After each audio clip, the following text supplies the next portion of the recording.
خلافت کے انتخاب کا کیسے بنتا ہے، یہ باتیں بیان کی گئی تھی، اور انتخاب کے بارے میں کچھ جو اعتراضات ہوتے ہیں ان کے جوابات بھی دیے گئے تھے۔ ماہ مئی میں جو اخبار دیا جرمنی کا شمارہ شائع ہوا ہے، اس میں اس عنوان کے تحت کہ خلافت پر اعتراضات کے جوابات ایک مضمون شائع ہوا ہے۔ پڑھنا چاہیے احباب کو۔ اس میں کیونکہ جب ہم کہتے ہیں کہ خلیفہ خدا بناتا ہے اور دوسری طرف سے وہ خلافت کمیٹی کی بات سنتے ہیں تو ان کے ذہن میں کلیئر نہیں ہوتا کہ کیا بات ہے۔ تو یہی بٹ صاحب نے بھی بات کلیئر کرنے کی کوشش کی۔ کیا بات ہے بیٹا؟ یاد ہے؟ تو بہرحال اللہ تعالیٰ جو ہے وہ رہنمائی کرتا ہے، گائیڈ کرتا ہے ان لوگوں کو جو اس کمیٹی میں ہوتے ہیں۔ صرف ان کو نہیں، جو کمیٹی کے باہر ہوتے ہیں ان کو بھی بتاتا ہے۔ ایک گواہی میرے سامنے ہے، اللہ بہتر جانتا ہے کہ وہ خود پیش کرے یا نہ کرے۔ کثرت نفسی کے لحاظ سے آدمی بعض دفعہ نہیں بیان کرتا، لیکن میں اس کو بیان کر دینا چاہتا ہوں کہ جب انتخاب خلافت کے لیے ہم لندن میں تھے، انتظار کر رہے تھے، زیادہ ممبران 19 اپریل کو چلے گئے تھے، تو 20 ہے، پھر 21 ہے، پھر 22 کی شام کو جا کے انتخاب ہوا ہے۔ اب مجھے یاد نہیں کہ 21 تاریخ تھی یا 22 تھی۔ ڈاکٹر عبدالغفار صاحب مجھے پوچھنے لگے کہ مرزا مسرور احمد کون ہے؟ میں نے ان کو بتایا۔ اب میں کہتا ہوں کہ یہ خدا نے ان کو بتایا تھا، اور انہوں نے جو مجھ سے پوچھا کون ہے تو یہ مقصد ہو سکتا ہے اور کیا ہو سکتا ہے۔ تو خدا بتاتا ہے، ادھر بھی بتاتا ہے۔ ماریشس کے امیر صاحب وہاں سے چلے تھے، ان کا بیان بھی جماعت کے جو رسائل وغیرہ ہے ان میں شائع شدہ ہے۔ محمد امین جواہر صاحب کہ ان کو لمبی فلائٹ تھی، وہاں سے 12 گھنٹے کی لمبی پرواز تھی، دعا اور عبادت کرنے کے لیے بھی کافی وقت میسر آیا۔ جہاز میں ہی تھوڑے سے آرام کے دوران ان کی زبان پر ایک لفظ جاری ہوا اور انہوں نے یہ محسوس کیا کہ یہ وہ نام ہے جو آئندہ خلیفہ کا ہے، مگر انہوں نے اسے اپنے دل میں رکھا اور لندن ایئرپورٹ اترنے کے بعد ایک پرچی پر وہ نام لکھ کر اپنے ایک ساتھی کو دیا کہ وہ اس کاغذ کو محفوظ اور بند رکھے۔ وہ بیان کرتے ہیں کہ انتخاب خلافت کے بعد جب وہ پرچی کھولی تو اس پر نام لکھا ہوا تھا مسرور۔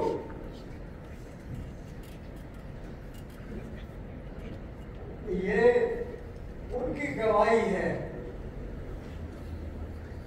ایک گواہی میں یہاں کی بھی پیش کرنا چاہتا ہوں۔ میں خود وہاں گیا ہوا تھا، تو میری اہلیہ نے اپنی وفات سے پہلے خلفاء سے ملاقات کے عنوان کے تحت ایک آرٹیکل لکھا. اس میں انہوں نے لکھا ہے کہ حضرت خلیفۃ المسیح رابع رحمہ اللہ کی وفات پر میرے میاں تو حضور کے اور انتخاب خلافت میں شامل ہونے کے لیے لندن چلے گئے. سب دعائیں کر رہے تھے. جس روز انتخاب خلافت ہونا تھا میں نماز مغرب پڑھ رہی تھی اور قیام کی حالت میں تھی کہ میرے سامنے سجدہ کی جگہ ایک سفید تکیہ آ گیا. میں نے سوچا کہ میں نے تو یہاں سجدہ کرنا ہے. میں نے ہاتھ سے تکیہ ایک طرف کیا تو نیچے ایک سفید چٹ پڑی ہوئی تھی جس پر صاف لکھا ہوا تھا حضرت مرزا مسرور احمد. اس کے بعد میں نے اپنی نماز مکمل کی. اس وقت میں حضور کو بالکل نہیں جانتی تھی، تاہم ادھر انتخاب خلافت ہو رہا تھا اور مجھے یہاں خدا تعالیٰ نے خلیفہ کا نام بتا دیا. نعرہ تکبیر، خلافت احمدیہ زندہ باد. اس میں کوئی جھوٹ نہیں اور میں حلفاً بیان کر رہی ہوں.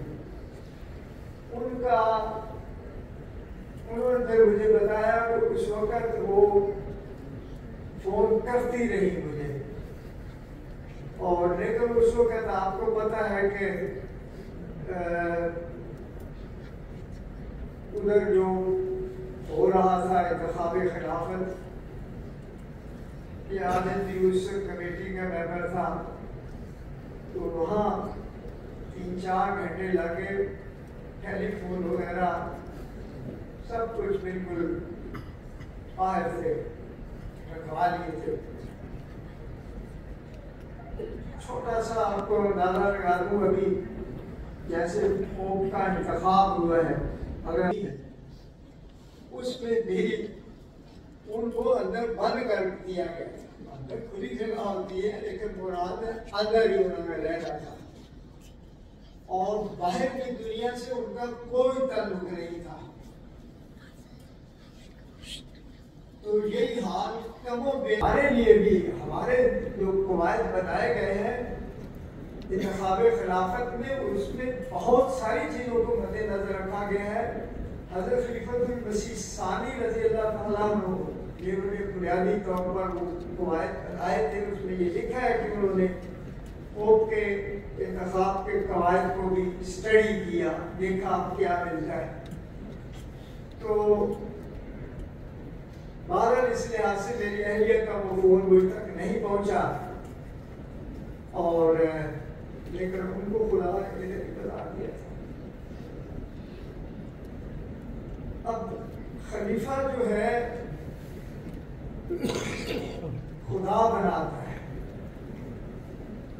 واضح طور پر نظر آتا ہے کہ وہی انسان کب تک ہمارے ساتھ تھا، ہم میں تھا، ہماری جماعت میں، ہماری مجلس میں، یا یوں کہہ لیں کہ جو تعلیم الاسلام کالج کے طلباء ہیں یہ حضرت مرزا ناصر احمد صاحب سے پڑھتے تھے، وہ ان کے پرنسپل تھے. ویسے ربا کے احباب کو دوسرے بھی ان کو جانتے تھے.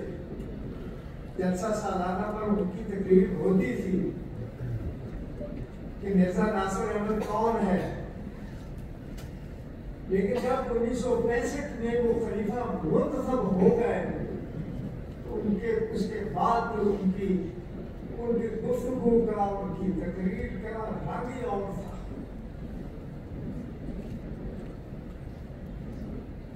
یہ 1965 کی بات ہے. میں جامعہ احمدیہ ربا کا طالب علم تھا. جمعہ کو ربا میں اس وقت مسجد مبارک میں ہی ہوتا تھا، آئے پڑھتے تھے، لیکن پیسے بعض نمازوں کے لیے بھی وہاں چلے جاتے تھے۔ تو جب انتخاب ہوا اس وقت تو ہم باہر کھڑے تھے، جو کراچی پلانٹ ہے ان میں لوگ انتظار کر رہے تھے۔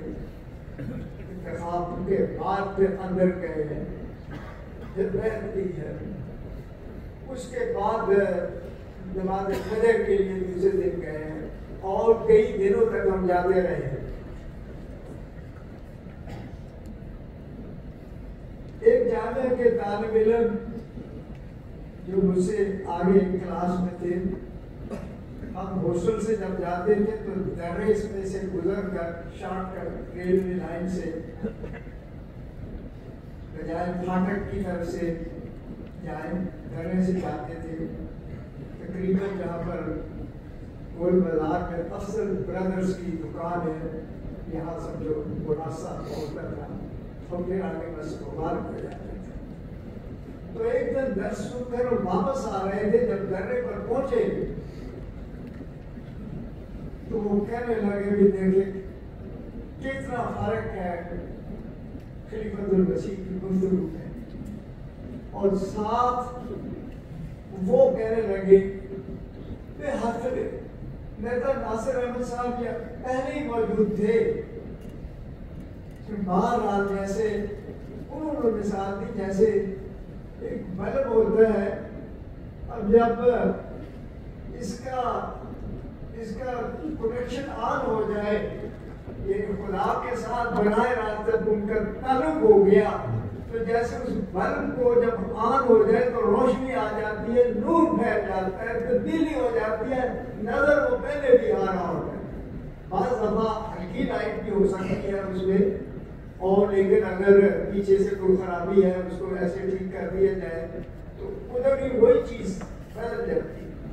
اس نے اس طرح مجھے سمجھانے کی کوشش کی کہ دیکھیں اللہ تعالیٰ نے کتنی تبدیلی کی ہے اور کس طرح حضور درس دیتے ہیں، کس طرح گفتگو